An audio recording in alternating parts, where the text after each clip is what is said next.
Welcome back. Many thanks for joining us on the program. The conversation is still on fighting against the privatization of water in the continent of Africa. Now we have joining us in this session, Akinbode Matthew Oluwafemi is the Executive Director of Corporate Accountability and Public Participation Africa, a pan-African non-profit dedicated to advancing environmental justice, human rights, and corporate accountability. He also serves as the head of the Our Water, Our Right Africa Coalition, a continental network uniting community movements and civil society organizations in the campaign against water privatization.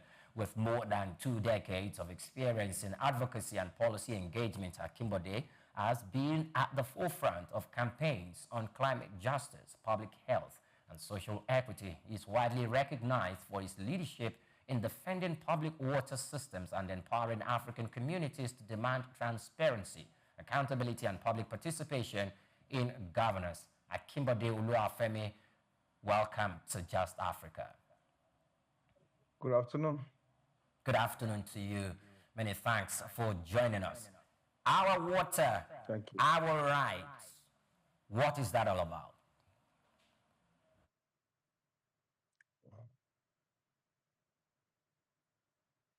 Thank you so much. Our water rights is a movement that we started in 2014, originally to challenge the attempt by the then Babatunde Fashola government to privatize water infrastructure of Lagos State.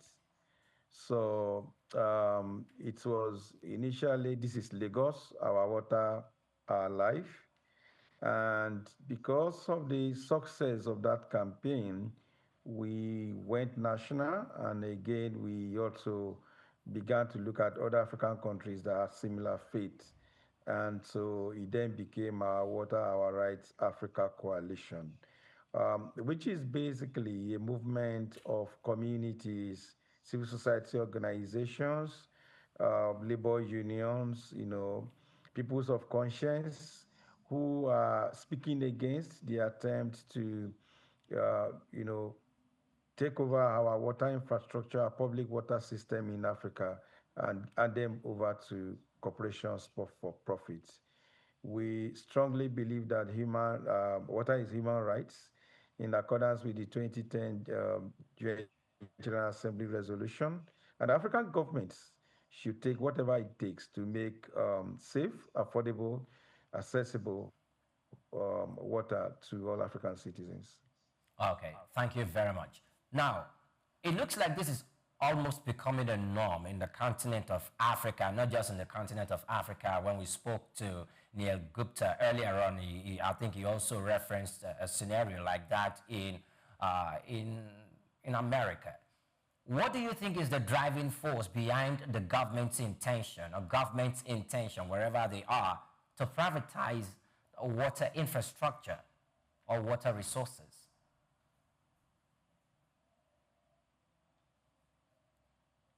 Well, I think for us specifically in Africa, we should know that Africa economy is being remote controlled by the World Bank, by the IMF. Culturally, water is treated as a common in African communities. But we have this neo-capitalist system that think that everything that makes human being to survive planet Earth has to be commodified, and profit has to be associated with it. We've also seen the, marketing of loans to our governments in different forms and guise, for which privatization becomes one of the conditionalities for assessing those loans. So, yes, we do have foreign companies coming to Africa in order to take over our resources, in order to exploit our continent, but they are also being backed by these financial institutions. They are being backed by some governments in the West, who also continue to exploit whatever Africa has. So it's a combination of failure on our government and then the greed of multinational corporations backed by international financial institutions. All right, thank you very much. You know, most times or any time water run dries in African homes, the people, citizens, we go out and buy water and just to get water anyways.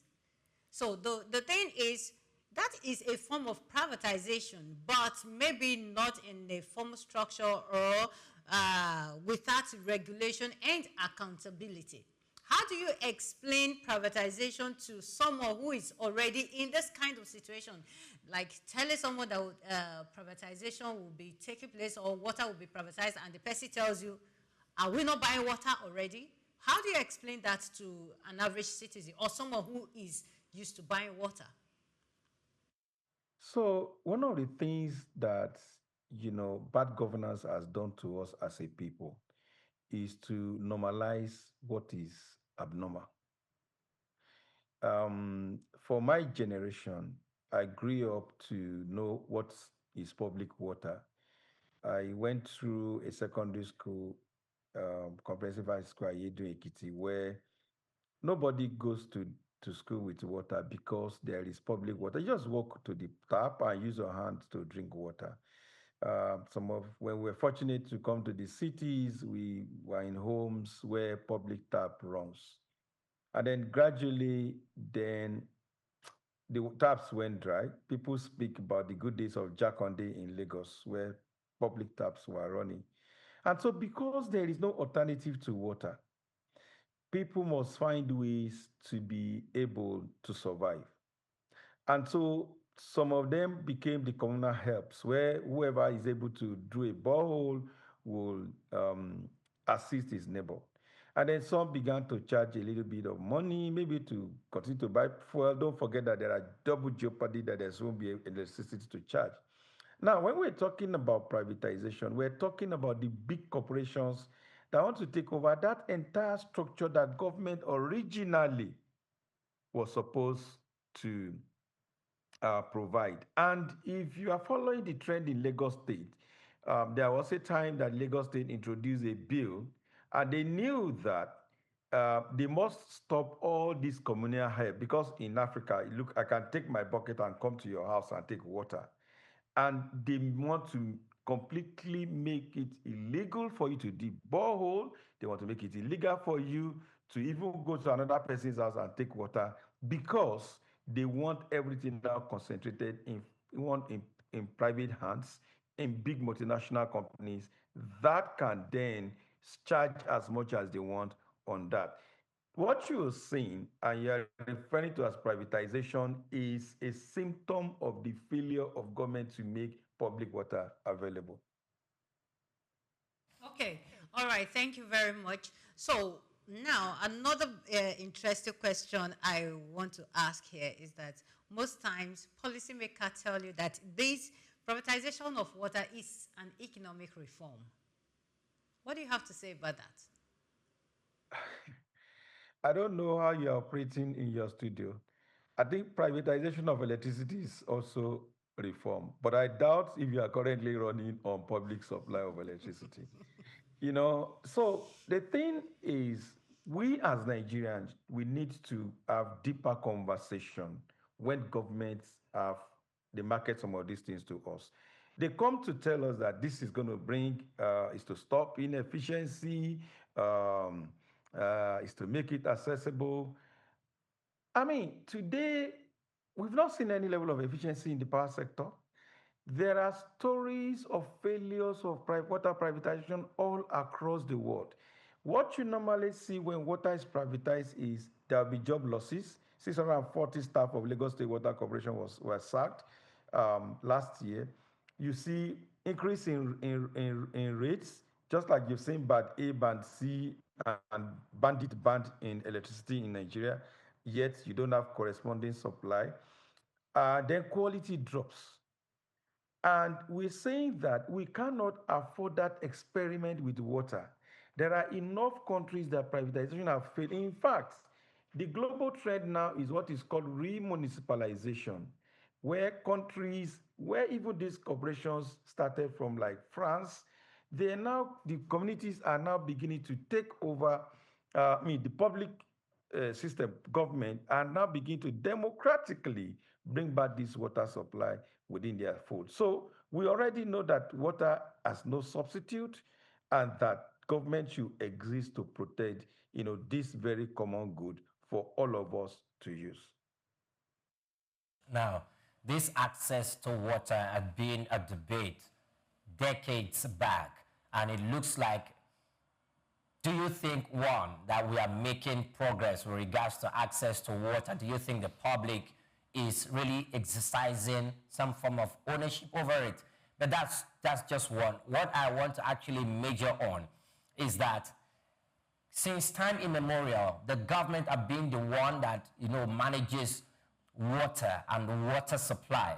And a lot of people, both within the government, outside the government, in the private sector, and esteemed people like you also must have won, or in some time must have criticized the government for efficiency. And sometimes the government is telling you efficiency in water supply and access to water because we do not have substantial and sufficient investment into that same sector. And what the alternative that we have now is to bring it private ownership. But they will argue that it seems that you want to maintain the status quo of insufficiency. Thank you for that very beautiful question. We as Nigerians have also criticized inefficiencies at the government level. Why has the government not folded up and handed over, let's say, Alausa or Aso Rock to private sectors to run? There's a proverb in my language which says cutting off the head is not actually the antidote or the medicine for headache. Another proverb, I'm a Yoruba man, says if a child falls, he will look ahead and an elder will look backwards. The question is, how did we get here?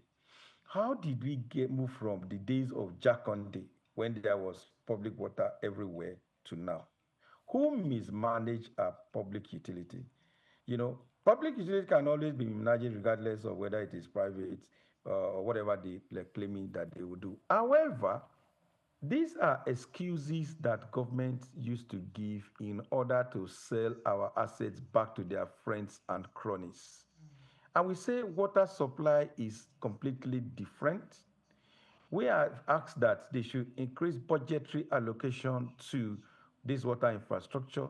We have done a report specifically on Lagos, we've done on Africa, and we gave very clear guidelines about steps that Lagos State can follow to improve on water supply, part of which is to have a Lagos Water Trust Fund, training of staff and retraining. Then we have asked them to do partnership with public waters and learn how other peoples are doing it across the globe. The UN created an institution called GOPA, where public water infrastructure operators can learn from each other. And we say you can take advantage of this rather than selling our infrastructure into private hands where it will no longer be accessible to the poor. Everybody needs water. Everybody must drink water.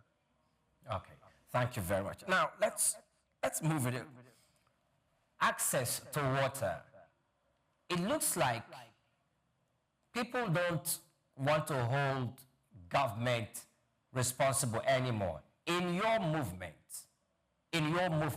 how have you been able to mobilize people to give them this orientation and to create this atmosphere of awareness and how significant it is for water to be managed by the public institution if we are going to sustain or get to the promised land of water sufficiency and access to water, at least to the man at the ebb of society?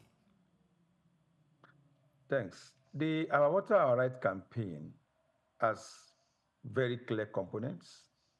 Component one, and the most significant and important, are the communities, because the communities are the receiving end. This campaign is about our people and how they have access to water. And so we have what is called Water Parliament, where we go to each community, sit down under the trees, sit down wherever is available, and speak about what are our common water-related problems. From that, we produced several reports, Iludun, that has contamination, and the rest of them.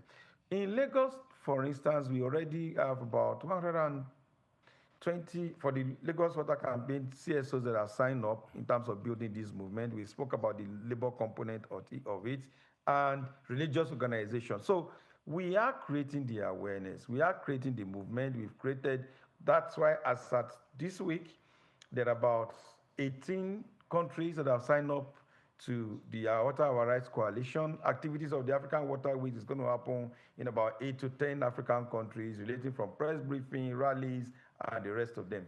This movement to reclaim our water in where they will privatize and resist water privatization is an ongoing movement that will continue to get bigger and bigger.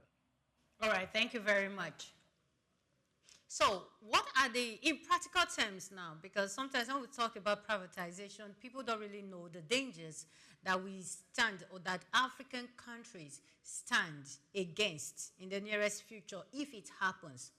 So if peradventure the private individuals have access to the privatization, the government allows them to come and privatize water, are there dangers that African homes stand to face in the nearest future? So for where water has been privatized, the first thing you get is there's going to be job losses. So let's say, for instance, people in water corporation, they're going to lay off a lot of staff, which they've started, let's say in Lagos State, by laying off 640 staff in one first sweep in Lagos State. There will be rates hike, and we don't need to go far. Electricity has taught all of us in Nigeria a lesson about privatizing public utilities. From what we've seen across the world in the case of water, the quality will go low because now it's about profits. You can possibly, you know about the case of Flint in the US. A movie is actually done about how their water was compromised, and Pittsburgh in the US, and so on and on.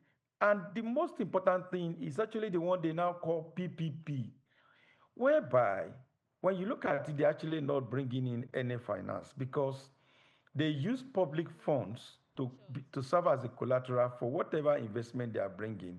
And yet the state will continue to even pay them for like professional fees, technical fees, and the rest of them. So you don't even see any financial advantage to the states, but more profit now going into private hands. And we're saying, look, we've got to watch it.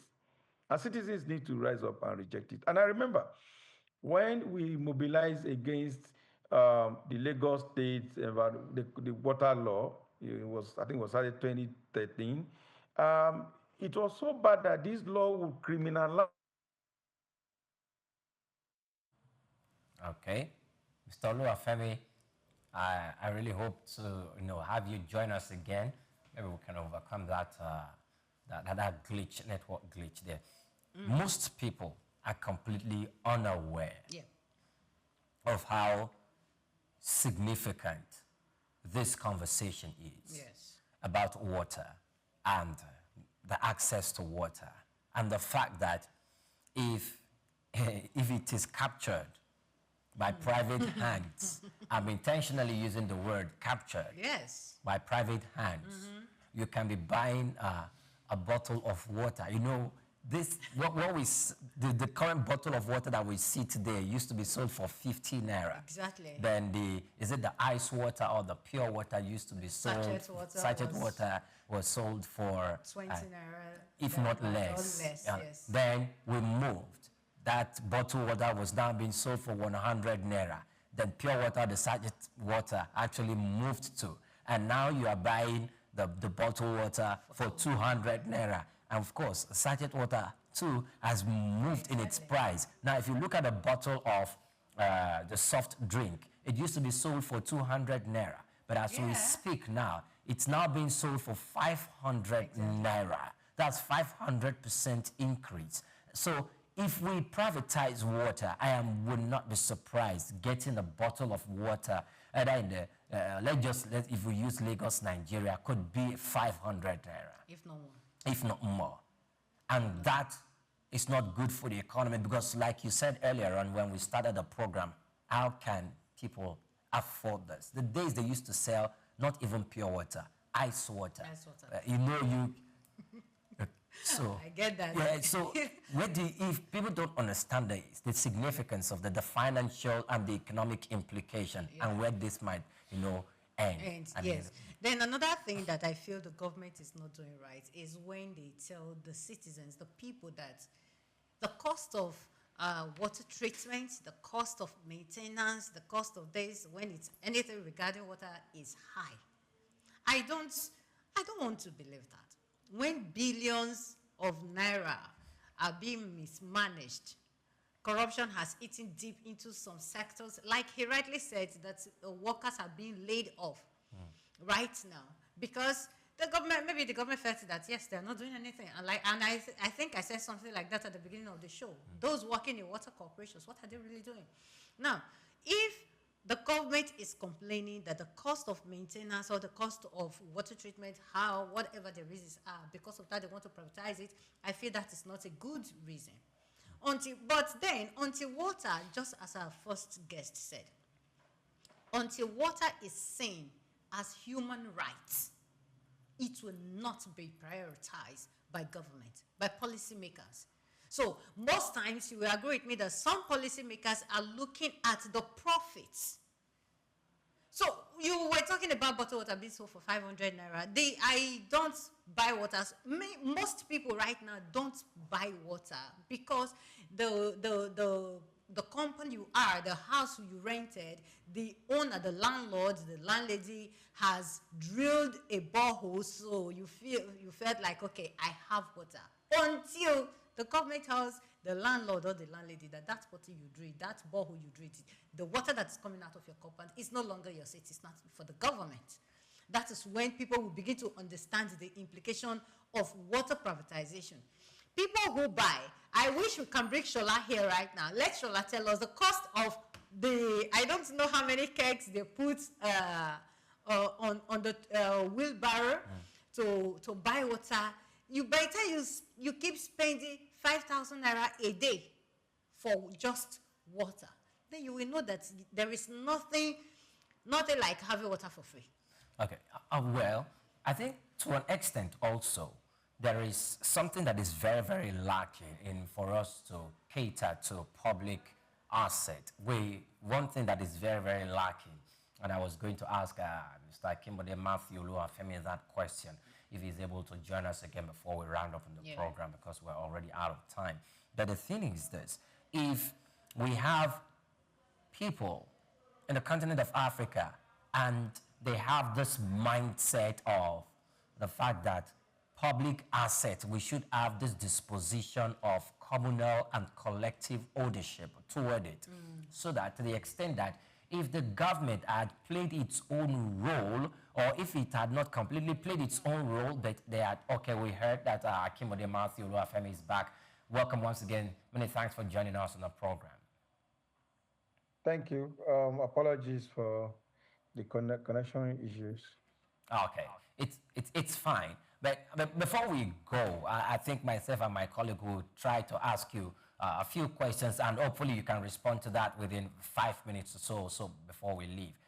The question is, how can the public itself be informed for them to have this disposition and this orientation in their minds that, look, water or public asset as regards to water, we should have the disposition of collective ownership so that our actions and our inactions does not damage this infrastructure that has almost become a luxury in the continent?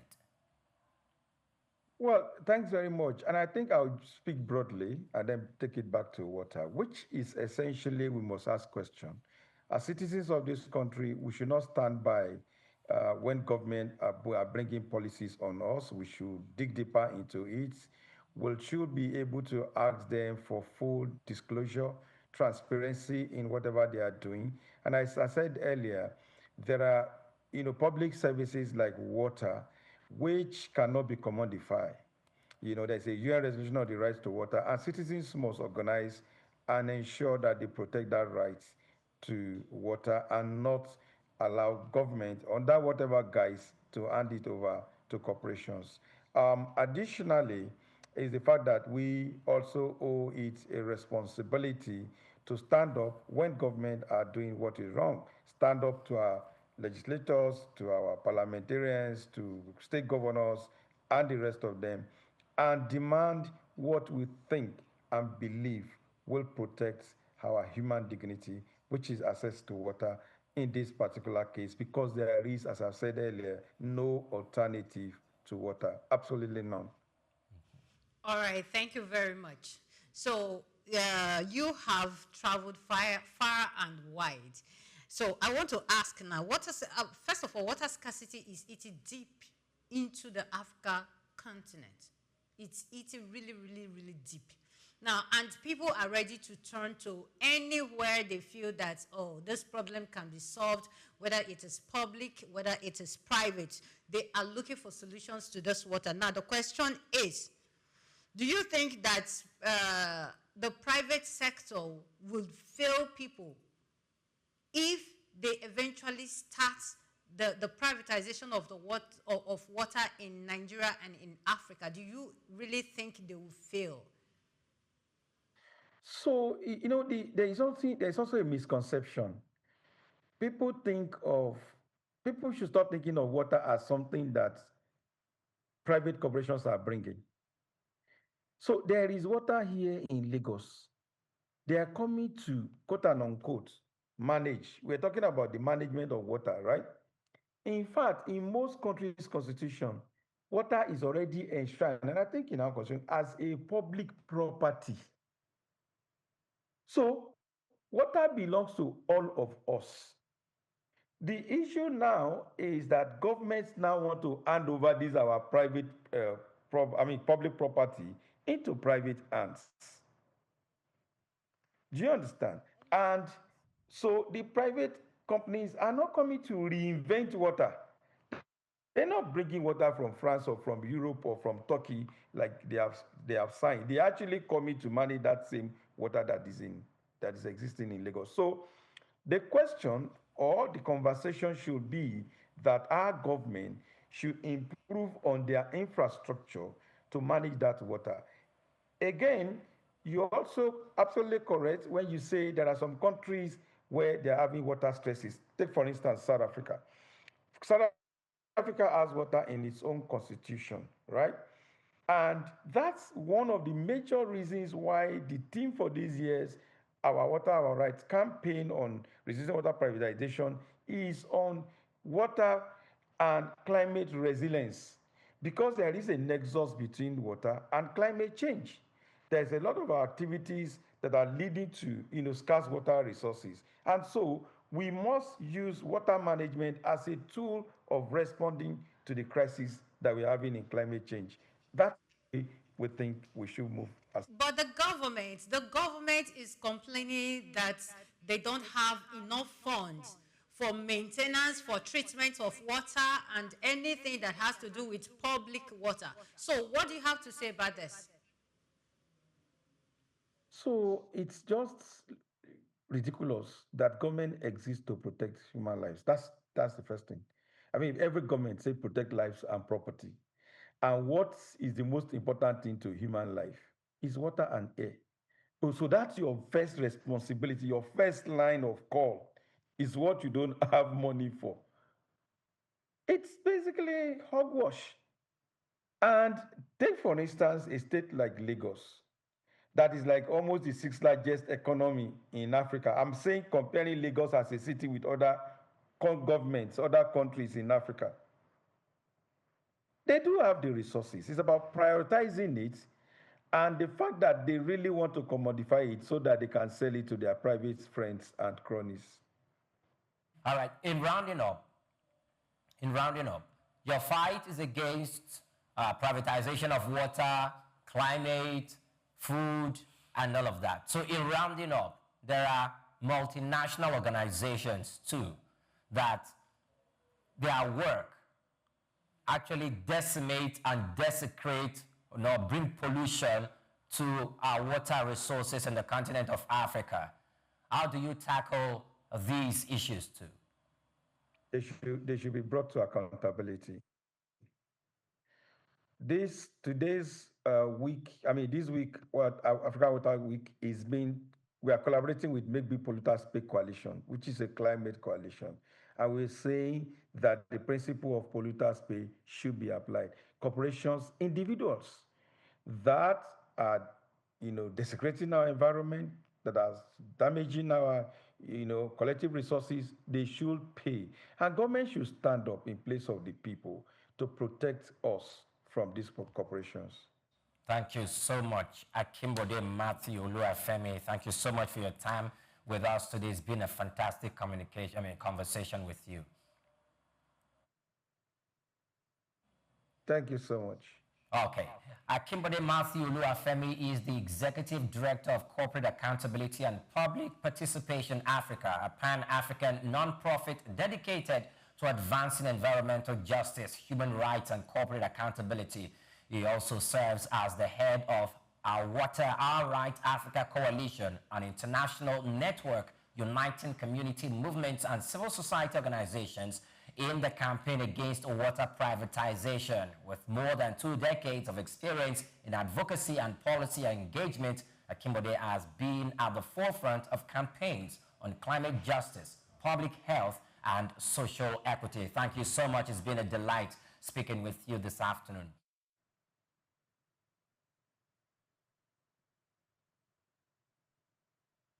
Great. Yeah.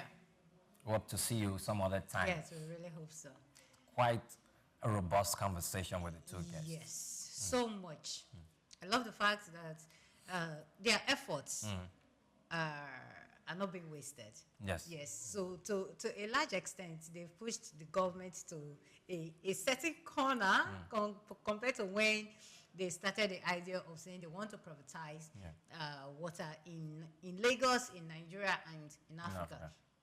Then I love the fact that he said that this week's water campaign, they are collaborating with weather organization. Yes. You understand? So I like the last question you asked him where you said, what should be done to those people who pollute our water? Yeah, the multinationals. It is very, very, it is very, very good that those people are held accountable. Great.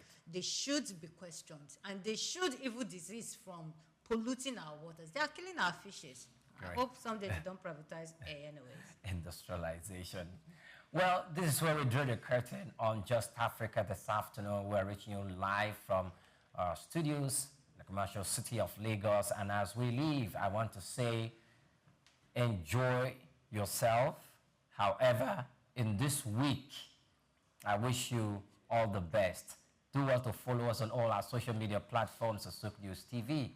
Oyimprie Krumale, good afternoon to you. And I am Omevi Idolo. Thank you for joining us.